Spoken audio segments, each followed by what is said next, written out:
안녕하십니까. 금요일 JTBC 아침 뉴스입니다. 전북은 오늘도 모든 지역에 폭염특보가 내려진 가운데 불볕더위가 이어지겠습니다. 낮 최고 기온은 완주 36도, 전주와 익산 35도 등 어제와 비슷하겠습니다. 주말이자 연휴 첫날인 내일도 덥겠습니다. 아침 최저 기온은 22도에서 25도, 낮 최고 기온은 33도에서 36도가 예상됩니다. 오늘과 내일 해상에는 안개가 끼고 바다의 물결은 0.5에서 1m로 일겠습니다. 전주기상지청은 일요일인 모레부터는 기온이 조금씩 떨어지겠지만 당분간 비 소식 없이 무더위가 계속될 것으로 내다봤습니다. 전주시는 폐기물 처리 시설의 주변 마을에 해마다 수억 원의 지원 기금을 주고 있습니다. 주민소득 사업 등에 써야 할 돈인데요. 적지 않은 돈이 다르게 쓰였습니다. 권대성 기자입니다. 전주시는 소각장을 유치한 마을에 주민 지원 기금을 주고 있습니다. 기피시설 설치 대가로 주민 소득 사업과 복리 사업에 쓰도록 주는 돈입니다. 지원 금액은 해마다 6억 원입니다. 이 가운데 17%인 1억 원을 주민협의체와 맺은 협약에 따라 위원장 급여 등 주민협의체 운영비로 주고 있습니다. 하지만 기금의 5%까지만 운영비로 쓸 수 있는 관련법을 어겼다는 지적이 끊이지 않았습니다. 주민지원협의체 운영의 지출은 폐초법 시행령에 명시된 바와 같이 주민지원기금의 5% 범위에서 이루어져야 할 것으로 판단되어 감사원도 같은 의견을 내놨습니다. 관련법을 무시한 협약 탓에 10년간 7억 원이 잘못 쓰여졌고 소각장이 운영되는 동안 해마다 7천만 원이 과다 지원될 처지라고 밝혔습니다. 또한 조만간 가동을 앞둔 다른 폐기물 처리시설 지원에도 나쁜 선례를 남겨 개선을 촉구했습니다. 감사원의 그 지적대로 주민지원기금의 운영비는 주민지원기금의 5% 범위 내에서 지원되도록 추진해 나갈 계획이며 협약서도 주민과 충분한 협의를 거쳐서 개선하도록. 하지만 협약서 개정에 주민협의체 반발도 예상돼 적지 않은 진통을 겪을 것으로 보입니다. JTBC 뉴스 권대성입니다. 지역 농산물을 공급하기 위해서 설립된 익산 로컬푸드 매장이 문을 연 지 5달 만에 파행을 빚고 있습니다. 조합원 제명 문제 때문에 극심한 갈등을 빚고 있기 때문입니다. 김진영 기자가 취재했습니다. 익산시가 12억 원을 지원해 지난 3월에 문을 연 익산 로컬푸드 직매장입니다. 이사 8명 가운데 절반이 자진 사퇴하거나 제명 처리됐습니다. 이사회의 정상적인 진행을 방해하거나 이사 직무에 대한 책임 회피, 대의원 회의에서 막말을 했다는 이유입니다. 이에 반발해 1인 시위에 들어갔던 조합원도 제명을 당했습니다. 농민들이 물건을 못 내면 농사를 못 짓는 거나 마찬가지잖아. 그래서 제명은 진짜 신중을 기해야 되는데 첫 번째 대의원 대회에서 감사하고 이사를 잘랐어요. 근데 저는 그 부분이 정말 부당하다고 생각해서 그때 제가 소리를 좀 질렀어요. 로컬푸드 직매장 측은 대의원 5분의 1 이상이 제명을 요구해와 대의원 총회의 의결 과정을 거쳐 제명했다는 주장입니다.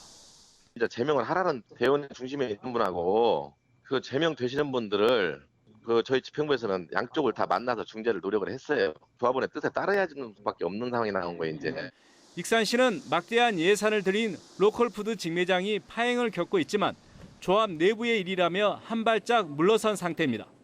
행정에서 그 민간 납치에 대해서 강제적으로 어떻게 조치할 수 있는 방법은 없더라고요. 그래서 지금 임원 주인이라든가 조합원들 만나서 얘기하고 해결이 되도록 지금 노력을 하고 있는데.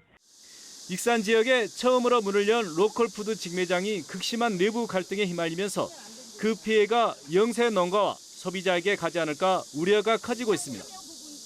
JTBC 뉴스 김진영입니다. 서남대학교가 감사원에 교육부에 대한 국민감사를 청구했습니다. 서남대 교수협의회는 학교 구성원과 학부모, 시민 등 1,300여 명의 서명을 받아서 서남대 정상화 일정을 지연하고 구재단과의 밀착 의혹을 받고 있는 교육부에 대해서 감사원 국민감사를 청구했다고 밝혔습니다. 청구 내용은 교육부와 구재단과의 결탁 여부, 정상화 계획서 접수 과정에서의 신의 성실과 평등 원칙 위반 여부, 정상화 주체 선정 진행 등에 대한 고의적 처리 지연 여부 등입니다. 현대중공업이 군산 조선소의 가동 중단을 추진하는 가운데 국민의당이 현대중공업의 최대 주주인 정몽준 전 의원의 해결을 촉구했습니다. 국민의당 박지원 비상대책위원장은 원내 정책회의를 통해서 현대중공업이 군산 공장을 폐쇄한다면 협력업체와 하청업체가 일자리를 잃는다며 현대중공업의 실질적인 오너인 정 전 의원이 대책을 내놓아야 한다고 밝혔습니다.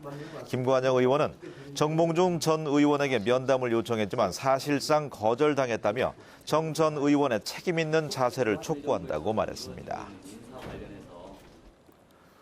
세계 조선 경기 불황으로 국내 조선업계가 어려움을 겪으면서 전북 경제도 큰 타격을 입고 있는데요. 조선업계에서 일자리를 잃은 근로자들을 지원하기 위한 시설이 문을 열었습니다. 송창용 기자가 보도합니다. 현대중공업 군산조선소와 협력업체 80여 곳이 전북 경제에서 차지하는 비중은 막대합니다. 전북 제조업 생산의 10%, 수출의 8.9%를 차지하고 있습니다. 세계 조선 경기 침체로 현대중공업이 구조조정에 나서면서 전북 경제는 직격탄을 맞고 있습니다. 조선업계의 구조조정으로 올해 상반기에만 전북에서 425명이 일자리를 잃었습니다. 조선업계 고용 인원의 8%에 해당하는 숫자입니다. 100% 현대중공업 걸고 있거든요. 아이템을 다른 데 이렇게 바꾼다? 이것도 어려운 상황이라고. 좀 안 나옵니다, 저는. 구조조정의 물결에 휩쓸리고 있는 조선업계 근로자들을 지원하기 위한 일자리 지원센터가 문을 열었습니다. 군산 고용복지센터와 전라북도, 전북 새만금 산학융합원 등 10여 개 기관이 참여해 실직자와 그 가족의 생계 안정과 재취업을 돕습니다. 조선업 관련 근로자들이 조그만 희망이 되고 또 재기하거나 생활 안정에 밑거름이 될 수 있도록 열심히 협력하고 노력하겠습니다. 또 경영에 어려움을 겪는 협력업체에 고용유지 지원금 등을 안내합니다. 최악의 상태에 대비해서 이런 자리를 만들었는데 이 개소식 통해서 이제 많은 사람들이 좀 마음의 준비도 좀 하고 어떤 다른 일자리감도 좀 생겨보는 그런 시간이 필요하지 않을까 생각합니다. 그러나 거제와 목포 등 다른 지역 일자리 지원센터와 비교하면 지원 인력과 예산 등이 크게 적고 앞으로 1년 동안만 한시적으로 운영될 예정이어서 성과를 낼지 지켜봐야 할 것으로 보입니다. JTB 뉴스 송창용입니다.